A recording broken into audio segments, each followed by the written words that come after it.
বানিয়েছিল, কিন্তু যে নবীর জন্যই নবীকে চিনতে পারলে না, আমার আল্লাহ পাক এই জান্নাত তোমার জন্য হারাম করে দিয়েছে। যারে আল্লাহর বান্দা জাহান্নামে চলে যাও, আল্লাহর বান্দাকে ধাক্কা দিয়ে জাহান্নামের ভিতরে ফেলে দেওয়া হবে, জাহান্নামের ভিতরে ফেলে দেওয়া হবে। জাহান্নামের কঠিন আযাব সহ্য করতে পারবে না। ও আল্লাহর বান্দারা, জাহান্নামের কঠিন আযাব আমি আপনি সহ্য করতে পারবো না। জাহান্নামীরা জাহান্নামের ভিতরে আগুনে পুড়ে ছাই হয়ে যাবে। আল্লাহ পাক আবারও মানুষ তৈরি করবে। ও আল্লাহর বান্দা বান্দিরা, ওই জাহান্নামীরা এত কান্না কাঁদবে, এত চিৎকার করবে, আল্লাহ আপনি আমাকে বাঁচান, আপনি আমাকে বাঁচান, আপনি বাঁচান। আল্লাহ পাকে দয়া হয়ে যাবে, আল্লাহ পাকে মায়া হয়ে যাবে। আমার আল্লাহ ডাক দিয়ে বলবে, ফারিস্তারা দেখো দেখো দেখো, আমার জাহান্নামী বান্দা বান্দিরা পানির জন্য কাতর হয়ে যায়, পানির পিপাসায় পিপাসিত হয়ে যায়, তাদের বুকটা ফেটে যায়, রোনাসারি করতে থাকে। ও আমার ফারিস্তারা জলদি করে চলে যাও, চলে যাও। আমার জাহান্নামী বান্দা বান্দিদের, আমার জাহান্নামী বান্দা বান্দিদেরকে পানি পান করিয়ে দাও। তাফসীরে জালালাইন শরীফ, তাফসীরে মারিফুল কোরআন, তাফসীরে বাইজাবি, তাফসীর ইবনে কাশশাফ, ও ভাইজানেরা, তাফসীরে কোরআনের ভিতরে লেখা হয়েছে, আল্লাহ পাকের ফারিস্তারা জাহান্নামী বান্দা বান্দিদেরকে পানি পান করাবে। দুনিয়ার কোন কলের পানি নয়, দুনিয়ার কোন নদীর পানি নয়, দুনিয়ার কোন পুকুরের খালের পানি নয়। আমার মা বোনেরা রান্না করে বাবা, চুলোর উপরে হাঁড়ি রেখে দিয়ে নিচেই যখন আগুনটা লাগিয়ে দেয়, প্রথমে পানি গরম হয়ে টকবক করে ফোটে, তারপরে ভাতটা রান্না হয়। ও ভাইজানেরা, জানেরা, যুবকেরা, আল্লাহর ফারিস্তারা পানি দেবে, পানি দেবে। কোন পানি? যে পানি এক ঢোক খাওয়ার পরে পেটের ভিতরে টকবক করে পড়বে, পেটের নাড়ি ভুঁড়িগুলো পিছন রাস্তা দেখে বেরিয়ে যাবে, পিছন রাস্তা থেকে বেরিয়ে যাবে নাড়ি ভুঁড়িগুলো। জাহান্নামীরা চিৎকার করবে, আল্লাহ এই কোন পানি, কোন পানি, কি পানি দিলে? আল্লাহ বলবে, বান্দারে এ পানি ছাড়া কি পানি আর তোমাদের দিতে পারি? ও ভাইজানেরা, জাহান্নামের কথা মনে করো, কবরের কথা মনে করো, মরণের কথা স্মরণ করে আসুন নিজের জিন্দেগি জীবনটা আমরা ফিরিয়ে নিই। আল্লাহ পাকের ইবাদতে মশগুল হয়ে যায়, আল্লাহ পাকের ইবাদতে লিপ্ত হয়ে যায়, না হলে জাহান্নাম থেকে আমি আপনি কেউ রেহাই পাবো না। কঠিন জায়গা, এত কঠিন জায়গা, এই জায়গা থেকে কেউ রেহাই পাবে না। আল্লাহ নবী সাহাবায়ে কেরামেরা ঘোষিত জান্নাতি সাহাবী, নবী পাকে ঘোষিত জান্নাতি সাহাবী হযরত উসমান গনি রাদিয়াল্লাহু তাআলা আনহু, তিনি যখন কবরের পাশ থেকে যেতেন, কবর দেখার পরে উসমান গনি রাদিয়াল্লাহু তাআলা আনহু এত কান্না কাঁদতেন, এত কান্না কাঁদতেন কবরকে দেখে। উসমান গনিকে জিজ্ঞাসা করলেন, হে নবীর সাহাবী উসমান, আপনি তো ঘোষিত জান্নাতি সাহাবী, তারপরে কবর থেকে কাঁদেন কেন? হযরত উসমান গনি রাদিয়াল্লাহু তাআলা আনহু জবাব দিয়েছিলেন, আমি উসমান যখন কবর সম্মুখে দেখতে পাই, আমি উসমান নিজেকে ধরে রাখতে পারি না, অটোমেটিক আমি উসমান আমার চোখ থেকে পানি জারি হয়ে যায়। জোরে বলেন সুবহানাল্লাহ। কবরের ভয় অনেকে আছে, আবার ঠাট্টা ছলে হবে, আর কি করে হোক বলবে, তোরা দেখবি আমার কবরে কি হচ্ছে, আমি মরে গেলে যা হবে ভিতরে হবে, তোরা তো দেখতে পারবি না। অথচ মৃত ব্যক্তিরা প্রতি জুমার দিন, আমরা সপ্তাহে একটা হাটে যাই না, হাট হয় তো আমাদের এলাকা ভিত্তিক হাট হয় না, কেউ রবিবার বা কেউ সোমবার, কেউ বৃহস্পতিবার, কেউ হাট করে।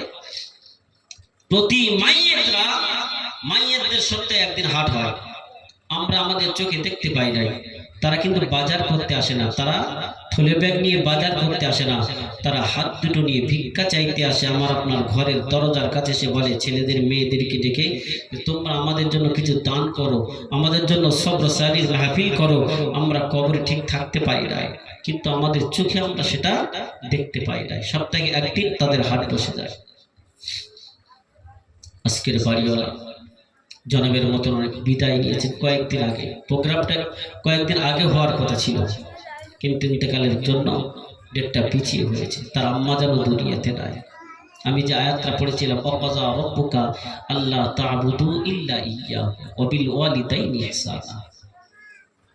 আল্লাহ বলছেন আমি আল্লাহ, এটা আমার ফায়সালা, যাহা কিছু ইবাদত উপাসনা করা আমি আল্লাহ আমাকেই করো। ওয়া বিল ওয়ালিদাইনি ইহসানা, আমি আল্লাহ আমার পরে স্থান সম্মান আমি আল্লাহ তোমার পিতার মাতাকে দিয়েছি। জোরে বলুন সুবহানাল্লাহ। তোমরা দুজনকে মহব্বত করো, ভালোবাসো। আল্লাহ যদি দুজনের মধ্যে একজন বৃদ্ধ হয়ে যায়, বুড়া হয়ে যায়, আল্লাহ বলে তাকে খিদমত করো। আও কিলাহুমা, যদি দুজন বৃদ্ধ হয়ে যায়, বুড়া হয়ে যায়, আল্লাহ বলে দুজনকে খিদমত করো। ফালা তাকুল্লাহুমা উফিউ, খবরদার তাদের উপভাষা প্রয়োগ করিও না। ওয়ালা তানহারহুমা, খবরদার তাদেরকে ধমক দিও না। ওয়াকুল্লাহুমা কওলান কারীমা, যখন কথা বলবে নরম ভাবে তাদের সাথে কথা বলো। জোরে বলুন সুবহানাল্লাহ। কারণ পিতামাতার পায়ের নিচে সন্তানের জান্নাত। আমার পূর্বের বক্তা মহল্লার ইমাম সাহেব বিদায় বেলায় মায়ের জন্য চোখের পানি ফেলে গেলেন না, বলছিলেন দোয়া করবেন আমার মায়ের শরীরটা অসুস্থ। কারণ আমরা হেঁটে যাই আমাদের পায়ে থেকে জুতো, আর পিতামাতার পায়ের নিচে সন্তানের জান্নাত। জোরে বলুন সুবহানাল্লাহ। হাদিসটা কোথায়? তিরমিজি শরীফে রাসূল সাল্লাল্লাহু আলাইহি ওয়াসাল্লাম বললেন, রিজাল রাব্বি ফি রিজাল ওয়ালিদি ওয়া সাখাতুর রাব্বি ফি সাখাতুল ওয়ালিদি। হে পৃথিবীর মানুষেরা শুনে রেখে দেন, আল্লাহ রাসূল বলছেন সন্তান তোমাদের পিতামাতার পায়ের নিচে তোমাদের জান্নাত, আর পিতামাতার পায়ের নিচে তোমাদের জাহান্নাম। যদি আমরা পিতামাতাকে খেদমত করতে পারি, ভালোবাসতে পারি, জান্নাত পাওয়া যাবে। জোরে বলুন সুবহানাল্লাহ। আমরা লক্ষ লক্ষ টাকা খরচা করে হজে যাই না? লক্ষ লক্ষ টাকা খরচা করে। অনেকে আছে বাম্মার ভাত দেয় না, হজে যায়। ওর হজ ডগঘাট পর্যন্ত যাবে। কত দূর? ডগঘাট। আপনার ডগহাদি নাম শুনেছেন তো? নাম করা মানুষের ডগহাদি। জিজ্ঞাসা করেছিলাম বাচ্চাদের যে ডগহাদি কেন, বলে হজ করতে গিয়ে ডগঘাট থেকে ফিরে এসেছিল, এই জন্য ডগহাদি। তো ওই ডগঘাট কেন? আপনাদের কুলতুলি বাজার পর্যন্ত যাবে না, যদি বাপ মার খেদমত না করে হজে যায়। আল্লাহ রাসূল পাক জবানে বললেন, কোন সন্তান যদি ফজরের নামাজ পড়ে আব্বা মায়ের মুখের দিকে রহমতের নজরে তাকায় আর যদি বলে এটা আমার আব্বার মুখ, মায়ের মুখ, আল্লাহ রাসূল বলেছেন একটা মুখ বলে হজের সওয়াব ওই ব্যক্তির নামায় আমল লেখা হয়। জোরে বলুন সুবহানাল্লাহ। তো হজ তো আমার বাড়ি, কাবা তো আমার বাড়িতে, কতদূর যাওয়ার দরকারটা কি? আগে এই কাবাটা সামলায়, আগে এই কাবাটাকে মহব্বত করে, তারপরে ওই কাবায় যান, তবে তো সওয়াবটা হবে। যদি এই কাবা ছেড়ে যদি সেই কাবায় যান, আল্লাহ বলছেন এদিক গেল ওদিক গেল, তো টাকাও গেল, সব গেল, বাঁশও হয়ে গেল, কোনো কাজে আসবে না। বাপ মা হলো বাড়ির একটা খুঁটি। বাপ বৃদ্ধা হয়ে গিয়েছে, বুড়ো হয়ে গিয়েছে, মা বৃদ্ধা হয়ে গেছে, চলতে পারে না, ঘরের এক কোণে বসে আছে, পড়ে আছে, তবুও দেখবেন ঘরটা মজবুত, ঘরটা ভরপুর মজবুত। আর বাপ নাই, মা নাই, ঘরটা খালি। যেই আসুক না কেন ঘর দেখবেন সবসময় খালি আর খালি, খালি আর খালি। কারণ এটা হলো আল্লাহর রহমত। বাপ মা হলো একটা খুঁটি ঘরের। জোরে বলুন সুবহানাল্লাহ। ভাই আমার বন্ধু, আবার বাপ মা ইন্তেকালের পরেও সন্তানের জন্য দোয়া করেন। সুবহানাল্লাহ আসতে বলে, সুবহানাল্লাহ আসতে বলে, সুবহানাল্লাহ বলে। হুজুরি কি বাপ মা, মানুষ তো মরে গেলে, আমরা শুনেছি অনেক আলেমরা বক্তব্য দেয়, বলে মানুষ মরে গেলে তো সব শেষ হয়ে গেল। গরু মরে গেলে আর পিছন থেকে যদি ঘাস দেওয়া যাও খাবে, আর মানুষ মরে যাওয়া মানে তো শেষ। বাপ মা কবরের পাশে কি দোয়া করে কি করবো? আসে না না? আসে না না? এমন আলেম বহু আছে বাবা। সেই জন্য করে মুজাদ্দিদুজ্জামান আমির শরিয়াত আলা হযরত দাদা হুজুর রাহমাতুল্লাহ আলাইহি তিনি কিতাবে লিখেছেন, তার কিতাবে, খবরদার খবরদার তোমরা অন্য দলের দিকে তোমরা নড়াচড়া করবে না। আমি মুজাদ্দিদুজ্জামান আবু বকর সিদ্দিক যে সিলসিলার উপরে আছি, বারহাক, এটা আমার আল্লাহ কবুল করেছে তোমরা এই সিলসিলায় থাকবে আমি মুজাদ্দুদ জামান তোমাদের জন্য রোহানি দোয়া চেয়ে দেব জোরে বলবেন না বাবা মরে গেলে শেষ হয় শেষ হয় না তাহলে ভালো করে শুনুন মা কত বড় নিয়ামত আল্লাহ ওলি শিবলি নুমান রাহমাতুল্লাহ আলাইহি নাম শুনেছেন আপনারা শুনেছেন আল্লাহ ওলি শিবলি নুমান রাহমাতুল্লাহ আলাইহি আল্লাহ পাক জানাকে একবার নয় দুইবার নয় সাতবার কাবা শরীফের মেহমান বানিয়েছিলেন জোরে বলেন সুবহানাল্লাহ সাতবার কাবা শরীফে গিয়েছিলেন তখনকার সময় আল্লাহর ওলি শিবলি নুমান রাহমাতুল্লাহি আলাইহি হুজুর আমান যখন প্রথমবার কাবা শরীফের ভিতরে গেলেন নামাজ আদায় করলেন নামাজ আদায় করে দেখছেন যে কাবা শরীফের পাশে একজন যুবক রোনাজারি করে কাঁদছেন যে যুবকটা দুটো হাত নাই দুটো পা নাই কাটা দুটো চক্ষু উপড়ানো ওই যুবকটা কাঁদছেন আর বলছেন জবান থেকে আল্লাহ আপনি আমাকে ক্ষমা করেন আপনি আমাকে বাঁচান আপনি যদি ক্ষমা না করেন তাহলে আমি জাহান্নামী হয়ে যাব আল্লাহর ওলি শিবলি নুমান রাহমাতুল্লাহি আলাইহি হুজুর হজ মোবারক থেকে ফিরলেন কোনো কথা বললেন না ফিরে চলে আসলেন দ্বিতীয়বার গেলেন গিয়ে দেখছেন ওই যুবক ওখানেই বসে কাঁদছে জবানের কথা আল্লাহ আপনি আমাকে বাঁচান জাহান্নাম থেকে বাঁচান আপনি আমাকে ক্ষমা করুন তিনি কিছু বললেন না তৃতীয়বার চতুর্থবার পঞ্চমবার এমন করে 7 বারের মাথায় যখন তিনি গেলেন সপ্তমবারে যখন গেলেন তিনি আর সহ্য করে থাকতে পারলেন না ওই যুবকটা রোনাজারি দেখে আল্লাহর ওলি শিবলি নুমান রাহমাতুল্লাহি আলাইহি হুজুর আমার গুটি গুটি পায় কদম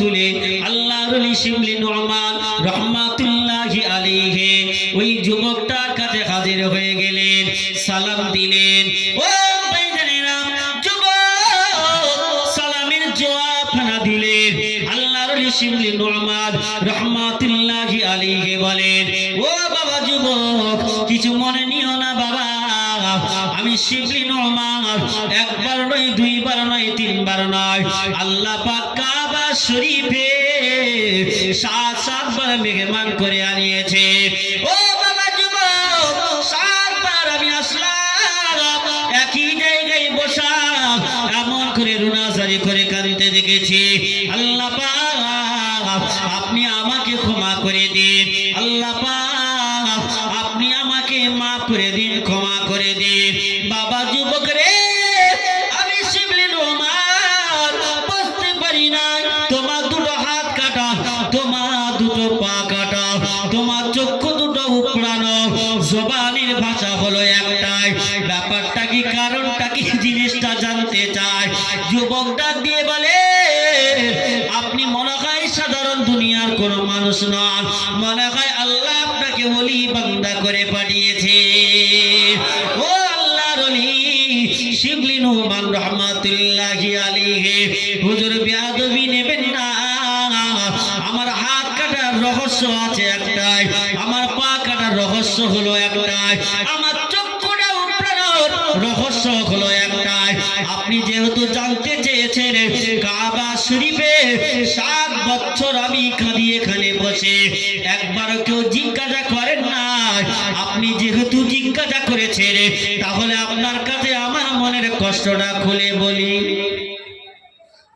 এত লক্ষ লক্ষ মানুষ হজ মোবারকে আসে কেউ জিজ্ঞাসা করেন না আপনি যেহেতু জিজ্ঞাসা করেছেন তাহলে আমার কষ্টটা আমার মনের দুঃখটা আমি আপনার সাথে শেয়ার করতে চাই হুজুর শিবলি নুমান রাহমাতুল্লাহি আলাইহি হুজুর আমার বলছে বাবা বলো কারণটা কি তোমার হাত কোথায় পা কোথায় চক্ষুটা কোথায় কাঁদো কেন ব্যাপারটা কি একটু বলো তো বাবা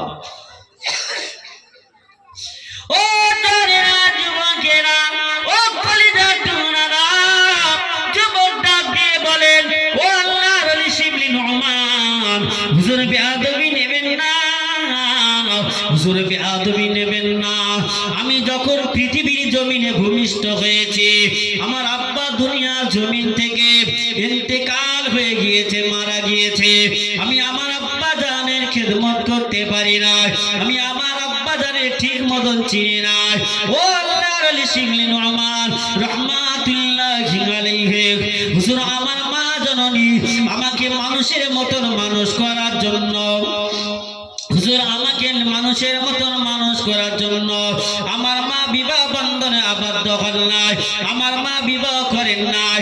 ও আল্লাহর ওলি, আমার মা যদি চাইতেন আমার মা আবার বিবাহ করতে পারতেন, কিন্তু না না, আমার মুখ পানে তাকিয়ে আমার মা বিবাহ করেন নাই। ও আল্লাহর ওলি, আমার আব্বা নাই, আব্বা নাই, সংসার চলবে কেমন করে? আমার মা জননী আমাকে কোলে করে নিয়ে চলে যেত জঙ্গলে গিয়ে কাঠ কেটে বাজারে বিক্রয় করে সংসারটা কোনো রকম চালাতো। ও আল্লাহর ওলি শিবলি নোমান রহমাতুল্লাহি আলাইহি, হুজুর আমি যখন আস্তে আস্তে করে বড় হতে লাগলাম, আমি আমার মা জননীকে বললাম, মা আর আপনাকে যাওয়া লাগবে না, আমি তো এখন বড় হয়ে গিয়েছি। ও মা, জঙ্গলে কাঠ কেটে বাজারে বিক্রয় করে বাজার করে আনতে পারবো মা। আমার মা জননীকে ঘরে রেখে দেওয়ার পরে আল্লাহর ওলি শিবলি রহমান হুজুর শুনে রেখে দিন আমি জঙ্গলে কাঠ কাটতে লাগলাম। আমি যখন আরো বড় হয়ে গেলাম, আমার জনম দুঃখিনী মা, গর্ভধারিণী মা, রক্ত মাখা নারী ছেড়া মা আমাকে ডাক দিয়ে বলে, বাবা ছেলে, তুমি তো সারাদিন জঙ্গলে চলে যাও, এই ঘরে একা একা ভালো লাগে না, আমি তোমাকে বিবাহ দিতে চাই। ও আল্লাহর ওলি, আমার জনম দুঃখিনী মা আমাকে বিবাহ দিয়ে দিল। আমার বিবাহের পরে আমার মায়ের সঙ্গে আমার বিবির সর্বসময় ঝগড়া হয়। ও আল্লাহর ওলি শিবলি নোমান রহমাতুল্লাহ আলাইহি, ঠান্ডার সময় শীতের সময় হুজুর আমার শরীরটা বড় অসুস্থ, আমি আমার বিবিকে বললাম, বিবি আমি জঙ্গলে চলে গেলাম কাঠ কাটার জন্য, আজকের দুপুরের খানাটা কুটি পা হেঁটে গিয়ে একটু জঙ্গলে আমার কাছে পৌঁছে দিও। ও আল্লাহর ওলি শিবলি নোমান হুজুর শুনে রেখে দিন আমি সারাদিন অনাহারে জঙ্গল থেকে কাঠ কাটলাম। দুপুর গড়িয়ে গেল, আমার বিবি আমার জন্য কোনো খাবার আনে নাই, আমার বিবি আমার জন্য জঙ্গলে খাবার নিয়ে আসে নাই। ও আল্লাহর ওলি শিবলি নোমান হুজুর শুনে রেখে দিন আমি ক্লান্ত হয়ে গেলাম, অসুস্থ শরীর নিয়ে যখন আমি বাড়ি ফিরলাম, আমি দেখি ঘরেতে আমার জনম দুঃখিনী মা নাই। ও ভাইজানেরা, ও জানেরা, যুবকেরা, খুব ঠান্ডা মাথায় শুনো, মা কত বড় নিয়ামত বাবা, যার মা নাই সে জানে মা হারানোর যন্ত্রণা, মা হারানোর কত কষ্ট সে ছাড়া কেউ জানে না। আল্লাহ নবী পাক জবানে বললেন, সাহাবীরা, মা হারানোর যে কষ্ট যন্ত্রণা আমি রাসূলুল্লাহ আমার থেকে বেশি কেউ জানে না। ও আল্লাহর ওলি শিবলি নোমান হুজুর আমার মাকে দেখতে পাই না, হুজুর আমি ঘরের ভিতরে লক্ষ্য করে দেখি আমার বিবি দাঁড়িয়ে রয়েছে।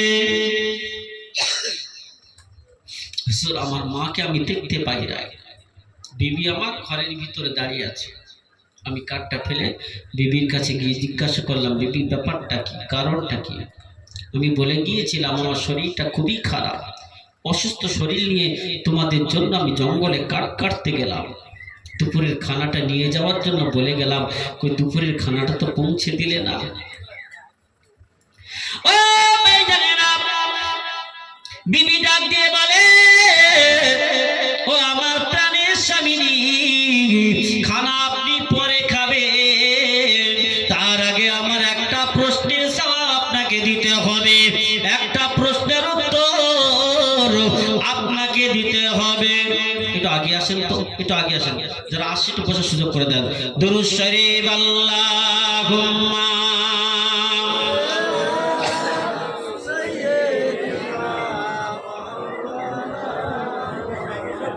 সামনের দিকে আসেন না বাবা, অনেকে আসেন মাশাআল্লাহ, খুব ভালো লাগছে, পরিবেশ খুব ভালো আপনাদের, একটু সামনে আসেন। এ দুনিয়া ভুলিয়া যেতে হবে ছাড়িয়া, এ দুনিয়া ভুলিয়া যেতে হবে ছাড়িয়া, মরণ তো কোনো কথা শুনবে না, যতই বাহানা করো না রে বন্ধ, যতই বাহানা করো না। কবর কিন্তু কোনো কথা শুনবে না, আজরাইল কোনো কথা শুনবে না। মুফতি সাহেব 2 মিনিট সময় দেবে, একটু কথা বলুন না। কখনো দেবে না বাবা, দুনিয়া থেকে সকলকে বিদায় নিয়ে চলে যেতে হবে। 3.5 মাটির ঘর, কে আপন কে বাপর, কবর তো কোনো কথা শুনবে না, যতই বাহানা করো না রে বন্ধু, যতই বাহানা করো না। আল্লাহুম্মা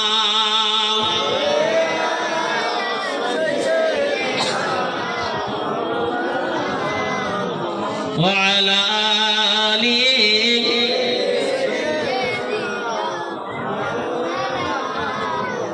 ও ভাইজানেরা, যে কথা আলোচনা করছিলাম, বিবিটা গিয়ে বলে স্বামী খানা আপনি পরে খাবেন, আগে আপনার কাছে আমার একটা প্রশ্ন আছে, আপনি আমার উত্তরটা দেন, তারপরে আপনি খানা পাবেন। যদি উত্তর না দেন তাহলে কোনো খানা নাই, খানা নাই।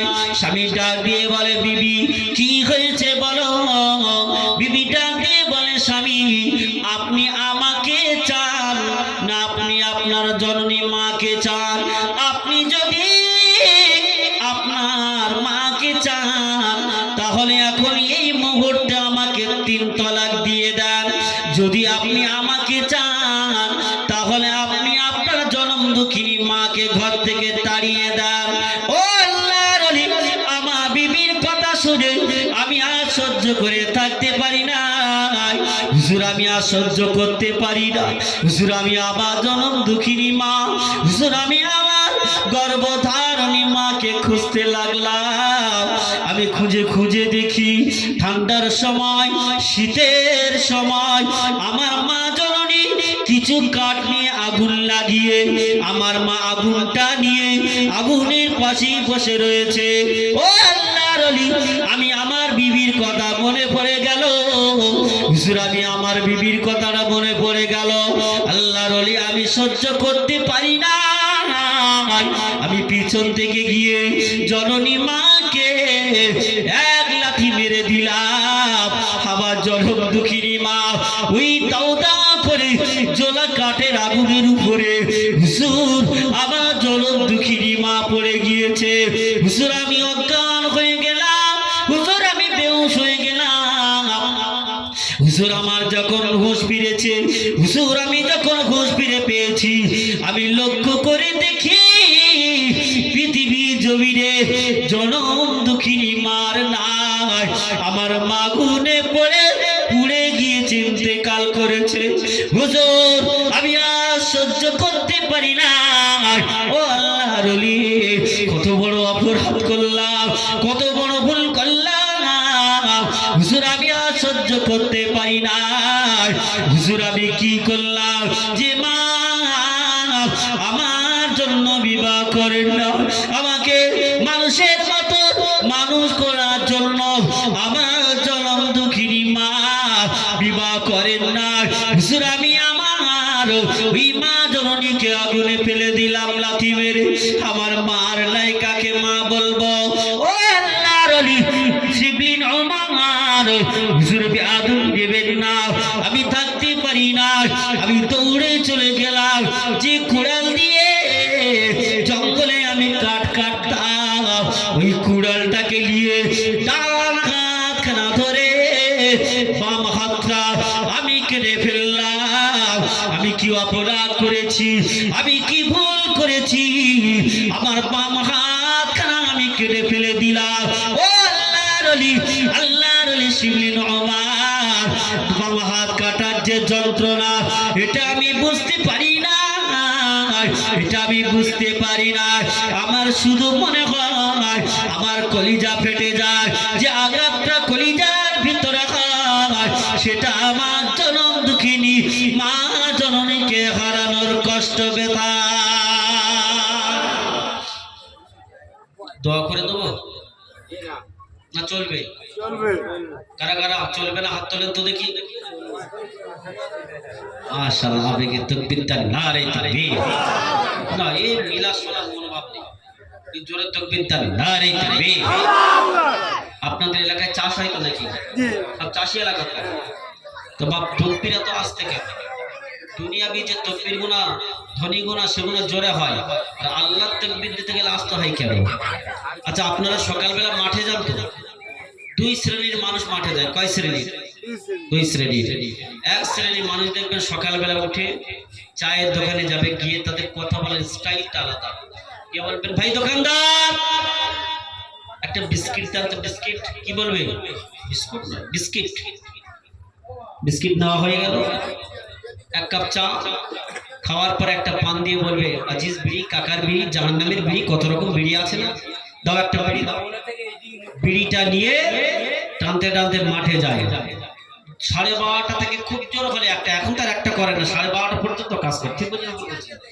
এদের রোজ হলো 400 টাকা। আচ্ছা এদেরকে কি বলা হয়? রোজে রোজে খাটে, তাই না? আর এক শ্রেণীর মানুষরা দেখবে চায়ের দোকানে যায় না, সকালবেলা ঘুম থেকে উঠে দেখবে কাজ শুরু করেছে। 7 জন লোকের দরকার, 4 জন গিয়ে কাজ করছে, ডবল টাকা পাবে। এদেরকে কি বলা হয়? ফুরন। ফুরন কাজ বলা হয় নাকি? তো ফুরন লোক। আচ্ছা বলেন তো রোজে খাটলে লাভ বেশি না ফুরনে খাটলে লাভ বেশি? বলেন না কেন? কি করে রোজে খাটলে লাভ বেশি হয় বাবা? 400 টাকা তো আপনার মোকাম্মাল, আপনি 400 টাকার বেশি মালিক 1 টাকাও বেশি দেবেন না। কিন্তু 7 জনের জায়গা আপনি 4 জন করলে ডবল টাকা হবে না? হবে না? ডবল। অর্থাৎ রোজে খাটার থেকে ফুরনে খাটলে লাভ বেশি। তো ভাই আমার, বন্ধু আমার, আমরা যারা এখানে উপস্থিত হয়েছি বক্তা এবং শ্রোতা উভয়, আমরা রোজে খাটতে এসি না ফুরন খাটতে এসি? ফুরন। কিন্তু রোজ নিলে হবে না, তাহলে ফুরন কাজে লাভ বেশি। একটা ফুরন তকবীর দেব, অসুবিধা হবে না? তকবীর দান তো ফুরন নারে তাকবীর। সবে রোজ থেকে একটু উপরে গেছে, একটু জোরে বলেন নারে তাকবীর। মহান ইসলামের সালাম হিজবুল্লাহ নারে তাকবীর। কিসের তাকবীর? রোজার তাকবীর। এবার একটু ফুরন তাকবীর দিই। আপনারা তো এতজন মানুষ আছেন, আপনাদের বাসন্তী থানা, আমারও বাসন্তী থানা, একই থানা, কিন্তু একই থানার ভিতরে মানুষ ভাগ আছে না? আর কতটা পাওয়ার দেখা যাবে? আমি সরকারদের ছেলে, আমাদের ফ্যামিলি, আমাদের কলা হাজরাই বাড়ি, আমাদের চাচাদের দোকান নাম মানে সকলেই চিনতে পারবেন। সম্রাট দেশের গিয়াসুদ্দিন সরকার নাম আপনারা জানেন কি জানেন না? আমরা আপন চাচা চাচা। আমাদের প্রচুর অনেক দোকান সোনাখালী বাজারে আছে। যে সরকার গিয়াসুদ্দিন সরকার, আমি সেই সরকারদের বাড়ির ছেলে। তা আপনাদের একটু যাচাই বাছাই করে দেখবো ফুরন তকবীর দেবো কতটা ভয়েস আপনাদের আছে। শুরু হোক, শুরু হবে, বলেন ইনশাআল্লাহ। না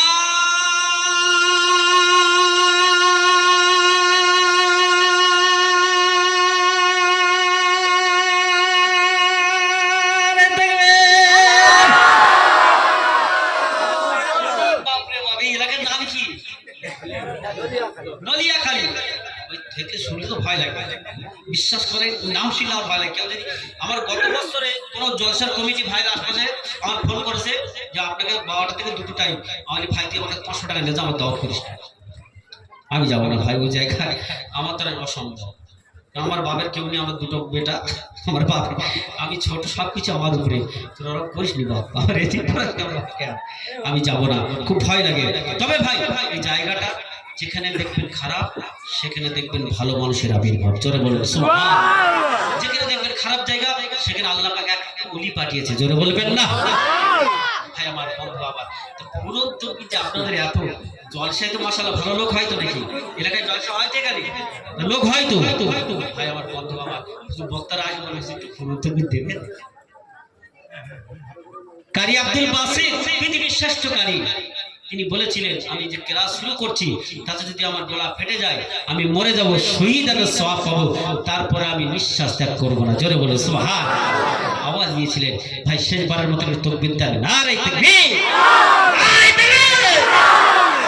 আমার বন্ধু বাবা, যে কথা আলোচনা করছিলাম, আল্লাহর ওলি শিবলি নোমান রহমাতুল্লাহ আলাইহিকে যুবক ডাক দিয়ে বলছেন, হুজুর আমি আমার মা জননীকে মারার পরে এই হাতটাকে আমি কেটে দিলাম, তা হাত কাটার যে যন্ত্রণাটা আমি বুঝতে পারি নাই, কিন্তু আমার মাকে মারার পরে যে আঘাতটা আমি পেয়েছি আমার বুকে আমার গলে যায়, এই কষ্টটা আবার বেশি হয়। শুধু তাই নয়, আল্লাহর ওলি আমি ওই কোরআন দিয়ে আমি আমার ডান পাটা কেটে ফেললাম, পাটা কাটার যন্ত্রণা আল্লাহর ওলি আমি অনুভব করতে পারি না। আমার শুধু মনে হয় আমার মাকে মেরেছে। বাঁ পাটাও কেটে দিলাম, দুটো চক্ষু আমি উপড়ে ফেললাম, তারপরে আমি আমার মা জননীর ইন্তেকালের কথা আমি ভুলতে পারি না। ও আল্লাহর ওলি শিবলি নোমান, হুজুর শুনে রেখে দিন, হুজুর আমি অবশ্যই কি করলাম, ওই কোরআন থেকে জমিনের উপরে রেখে আমি আমার ডান হাতটাকে বারে বারে আঘাত করলাম, কেটে দিলাম, তারপরেও আমার হাত পা চক্ষু কাটা যন্ত্রণা আমি অনুভব করি নাই। আমার হৃদয়ের ভিতরে অনুশোচনা হয়, অনুভব হয় আমি এত বড় পাপ করেছি, আল্লাহ আমাকে ক্ষমা করবেন না। ও আল্লাহর ওলি আমি চলে গেলাম কাবা শরীফের ভিতরে 7 বছর একই জায়গায় বসে কাঁদি, আল্লাহ আপনি আমাকে ক্ষমা করুন, আপনি যদি আমাকে মাফ না করে দেন জাহান্নামী হয়ে যাব। যে মা আমার জন্য এত কষ্ট করেছে, আমি আমার মা জননীকে জীবন শেষ করে দিলাম, আমার মাকে মেরে দিলাম, ও রব্বুল আলামিন আপনি আমাকে ক্ষমা করে দিন। আল্লাহ আপনি আমাকে মাফ করুন, যদি আপনি ক্ষমা না করেন তাহলে আমি আর ক্ষমা পাবো না, জাহান্নামী হয়ে যাব। আমাদের বাড়ি অনেক ভাইরা আছে, বেটারা আছে, নেশা করে এসে দেখবেন মাকে ধরে কম করে কষিয়ে দিল, দেয় কি দেয় না। অনেক বেয়াদবরা আছে মা জননীকে লাথি মেরে ঘর থেকে তাড়িয়ে দিল, বার করে দেয়। আবার নিজেরা সব স্ট্যান্ডার্ড জায়গায়, আর যেখানে রান্না করার জায়গা মা জননীকে ঠান্ডার সময় একটা তিরপল বিছিয়ে পাতলা একটা কেথা দিয়ে মা জননীকে শোয়ার জায়গা করে দিল। আরে যে মায়ের গর্ভেতেই ছিলিস বান্দা, একবারও ভাবিস নি বেটারে তোর মা ঠান্ডার সময়, শীতের সময়, রাত 12টা 1টার সময় প্রসাব পায়খানা যখন তুই করেছিস, তোর মা তোর কোনোদিন মুখে একটা থাপ্পড় মারেনি। তোর জননী মা থেকে পরিষ্কার পরিচ্ছন্ন করে গোসল করিয়ে ওই গভীর রজনীতে রাতে তোর মা বুকে টেনে নিয়ে বুকের দুধ খাইয়ে তোকে মানুষ করেছে। একবার তুই ভাবলি না সেই জনম দুঃখিনী মাকে আঘাত করলি বিবির কথা শুনে, সে মা জননীকে মারলি, জান্নাতের আশা করবি? কখনো নয়। ও বেঈমানেরা, আল্লাহর ওলি শিবলি নোমান রাহমাতুল্লাহি আলাইহি হুজুরের কথা শোনার পরে কাবা শরীফের ভিতরে আল্লাহর ওলিয়া থাকতে পারেন না, চিৎকার মেরে উঠলে, ও আল্লাহর বান্দা কত বড় অপরাধ তুমি করেছো, কত বড় অন্যায় করেছো, ভুল করেছো তুমি জানো। আমি শিবলি নোমান জানিয়ে দিলাম কিয়ামতের আগ পর্যন্ত আল্লাহ যদি তোমাকে হায়াত দেয়, ও যুবক কাবা শরীফের ভিতরে যদি কাঁদতে কাঁদতে চোখের পানি নয় রক্ত যদি শেষ হয়ে যায়, তারপরে আমার আল্লাহ পাক তোমাকে ক্ষমা করবে না, করবে না। ও যুবক আমার আল্লাহ তোমাকে মাফ করবে না, করবে না। যুবকের আরো কান্না বেড়ে গেল, ও আল্লাহর ওলি তাহলে কোথায় গেলে ক্ষমা পাবো, ক্ষমা পাবো? ও বেঈমানেরা, যারা বলে মানুষ মরে যাওয়ার পরে বেকার হয়ে যায়, বাপ মা মরে যাওয়ার পরে রুহানি অবস্থায় সন্তানদের জন্য দোয়া চায়, ও বেঈমানেরা, ও জানেরা, যুবকেরা, আল্লাহর ওলি নিজেকে ধরে রাখতে পারেন না, আল্লাহর ওলি রোনাজারি করে কাঁদে রে। ওরে যুবক শুনে না, তোমার জননী তুমি মাপ পাবে। হুজুর আমার মা কথা বলতে পারে না, আমার মা দুনিয়াতে নাই, ইন্তেকাল হয়ে কবরবাসী হয়ে গিয়েছে। হুজুর আমার মা কেমন করে ক্ষমা করবে? ও ভাইজানেরা, আল্লাহর ওলি শিবলি নোমান রহমাতুল্লাহি আলাইহি হুজুর আমাকে বলেছিলেন, কে বলেছে মা বিদায় নিয়ে চলে যাওয়ার পরে আর বাচ্চারা ক্ষমা করতে পারে না? বলো বাবা, তোমার মায়ের কবরটা কোথায়? হুজুর অমুক গ্রামে অমুক জায়গায় আমার জনম দুঃখিনী মায়ের লাশটা শোয়ানো আছে। ও জানেরা, যুবকেরা, এক শ্রেণীর মানুষ আছে আল্লাহর ওলিদেরকেও মানে না, মানে না, মানে না। শুনে রেখে দিন, আমি আপনাদের দুটো হাত জোর করে বলে যাব, আল্লাহর ওলিদের সোহবতে থাকবে, আল্লাহর ওলিদেরকে নিয়ে খারাপ মন্তব্য আপনারা নেবেন না। ও ভাইজানেরা, তারা মরণের পরেও তারা দোয়া চাইতে থাকে। ও কলিজা তোমরা, আল্লাহর ওলি শিবলি নোমান রহমাতুল্লাহি আলাইহি হুজুর আমার ওই যুবকটাকে নিয়ে চলে গেলেন, তার মা জননের কবরের পাশে গিয়ে সালাম দিলেন, আসসালামু আলাইকা ইয়া আহলাল কুবুর। ও ভাইজানেরা, আল্লাহর ওলি যখন কবরের কাছে গিয়ে আল্লাহর ওলি যখন সালাম দিলেন, আসসালামু আলাইকা ইয়া আহলাল কুবুর, ওই কবর থেকে আওয়াজ আসতে শুরু হয়ে গেল, ওয়া আলাইকুমুস সালাম ইয়া ওলি আল্লাহ। একটু জোরে হবে না? আর একটু জোরে হবে না? ইয়াদব দুপিসটা পড়ে মলি সাহেব হয়ে আল্লাহর ওলিদের ভুল ধরছো। সে চোখ আমাদের নয়, আমরা দেখতে পাই না। চোখ কটা? দুটো? কটা চোখ? তিনটে চোখ। আমরা ছোটবেলায় পড়েছি তো, তিনটে চোখ। তো দুটো চোখে আছে, একটা চোখ কোথায়? মাথায় নাকি? তাহলে একটা চোখ কোথায়? সেই চোখটা যদি খুলে যায় তবে তো বিরোধিতা করবে। আমার সে চোখ হয়নি, চোখ ওরা তো সঙ্গে লাগি কি করে? আমি 1.5 ফুট মানুষ, 5 ফুট মানুষের সঙ্গে লাগলে আমার লাগবে এক চোখ মেরে এখান থেকে খালপাড় ফোন করছে দেখছি। কারণ আমার থেকে তার হাত বড়, তার দেহ বড়, তার শরীর বড়। সে যদি আগায় ঢোকার আগে তো আমার পড়ে যাবে। ভাই আমার, বন্ধু আমার, আল্লাহর ওলি শিবলি নোমান রহমাতুল্লাহি আলাইহি সালাম দিলেন, আসসালামু আলাইকা কুম ইয়া আহলাল কুবুর ইয়াগফিরুল্লাহু লানা ওয়া লাকুম আনতুম সালাফুনা ওয়া নাহনু বিলাসর। কবর থেকে আওয়াজ আসছে, ওয়া আলাইকুমুস সালাম ইয়া ওলি আল্লাহ। জোরে বলুন সুবহানাল্লাহ। ও ভাইজানেরা, সংক্ষেপ করব, বেশি লম্বা চওড়া নয়। কলিজা তোমরা, সোনা মানিকেরা, আল্লাহর ওলি শিবলি নোমান কবরের জায়গা রেখে চলে যাবে কাদের। ও মা, যুবকের মা, তোমার বেটাকে এনেছি মা, সব কিছু শুনলাম। কাবা শরীফের ভিতরে আমি 7 বার, একবার নয়, 2 বার নয়, 3 বার নয়, আল্লাহ পাক 7 বার কাবা শরীফের মেহমান আল্লাহ করেছে। তারপরে যখন দেখলাম, আমি জিজ্ঞাসা করলাম, মা, তোমার ছেলের কাছ থেকে সব কিছু শুনলাম। ও মা, ও যুবকের মা, যদি তুমি তোমার বেটাকে ক্ষমা না করে দাও, কিয়ামত পর্যন্ত আল্লাহ যদি হায়াত দেন, আল্লাহ পাক ক্ষমা করবেন না। ও মা, আপনি কি চান না মা, আপনার বেটা কি ক্ষমা করে দেবেন না? আপনার বেটা কি জাহান্নামে হয়ে যাবে?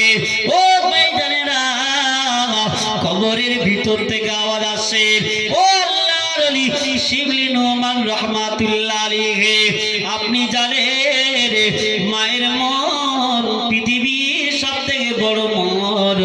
আল্লাহ পাক মায়ের নারীর সাথে সন্তানের নারী আল্লাহ পাক একসঙ্গে জড়া করেছে। সন্তান যদি বিপদে পড়ে, পৃথিবীর যদি কেউ বুঝতে না পারে, একমাত্র যিনি বুঝতে পারে তিনি তো মা। ও আল্লাহর ওলি শিবলি নোমান, হুজুর শুনে রেখে দিন, আমি মা আমার বেটার জন্য কবরে থাকতে পারি না, পারি না, পারি না। আমি মা জানিয়ে দিলাম, ও আল্লাহর ওলি, কবরে শুয়ে শুয়ে আমি আমার বেটাকে মাফ করে দিলাম। আরো জোরে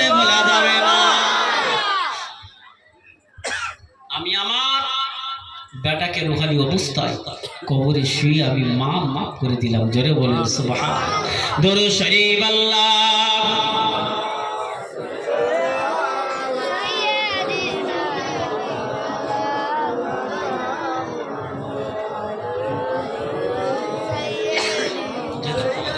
খাওয়াতে হবে।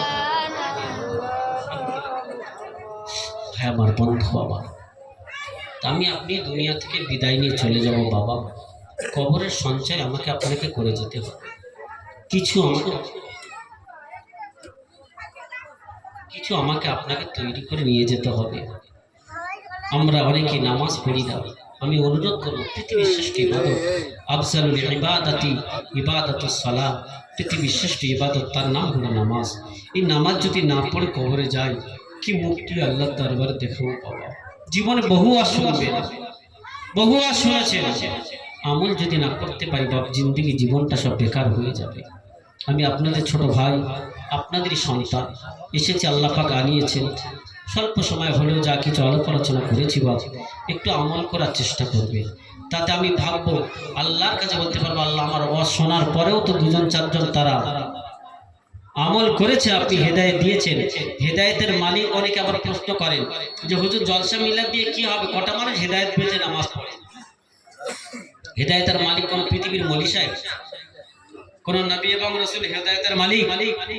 আল্লাহ বলেন ইন্নাকা লা তাহদি মান আহবাবতা ওয়ালাকিন্নাল্লাহা ইয়াহদি মান ইয়াশা। ওগো হাবিব, হেদায়েতের মালিক হলাম আমি আল্লাহ। আমি আল্লাহ যাকে চাইবো তাকে হেদায়েত দেব। হেদায়েতের মালিক আপনি নন। বাল্লিগু আন্নি ওয়ালাউ আয়া, হাবিব আপনি যেটা জানেন পৌঁছে দেন। হেদায়েত দেনেওয়ালা আমি আল্লাহ, কোন নবী এবং রাসূল না। জোরে বলুন সুবহানাল্লাহ। বোঝা গেল পৃথিবীর কোন মলি সাহেবের বাপের ক্ষমতা নাই মানুষের হেদায়েত দেবে। অর্থাৎ আমরা বলবো আপনাদেরকে আমল করতে হবে, তারপরে তো আল্লাহ পাকের রহমত বর্ষিত হবে। জোরে বলুন সুবহানাল্লাহ। হ্যাঁ আমার বন্ধু আমার, দেখতে দেখতে প্রায় 1.5 ঘন্টার উপরে আলোচনা হয়েছে। ভাষাগত দিক থেকে যদি কোনো ত্রুটি হয় দুঃখ পান, ছোট ভাই এবং সন্তান হিসাবে ক্ষমার নজরে দেখবেন। পৃথিবীতে শ্রেষ্ঠ ব্যক্তি যে ব্যক্তিটা মানুষ ভুল করার পরে ক্ষমা করে দেয়। আমরা অনেকে আছে কেউ অপরাধ করলে, ভুল করলে ক্ষমা করি না, পাশ থেকে চলে যায়, কোথাও বলি না। কিন্তু রাসূলের আদর্শ এটা নয়। ইন্না খিয়ারাকুম আহাসিনুকুম আখলাকা। রাসূলের আদর্শ তো এটা নয়। রাসূলুল্লাহর আদর্শ পৃথিবীর শ্রেষ্ঠ আদর্শ। জোরে বলুন সুবহানাল্লাহ। রাসূলুল্লাহর আদর্শ থেকে বেঈমান বেদিনেরা তাওহীদের কালেমা পড়ে মুসলমান হয়েছে। আর আমার আপনার আদর্শ এত সুন্দর, বাপ বেটার সাথে কথা নাই, ভাই ভাইয়ের সাথে কথা নাই। আমরা দাবি করি শ্রেষ্ঠ নবী, শ্রেষ্ঠ উম্মত। আমরা নবীর উম্মত হওয়াটা সহজ নয় বাবা। আর মুখে দাড়ি রাখলাম, শেষ জামানায় শেষ সময় আল্লাহ পাক পাঠিয়েছে বলে নবীর উম্মত না। না, নবীর উম্মত হলে নবীর উম্মতের কাজ করতে হবে। তবে ভাই আমার, বন্ধু আমার, আল্লাহ পাক যদি কোনোদিন মওকা দেন, কোনোদিন সুযোগ দেন, আপনারা সেদিন আলোচনা শুনবেন।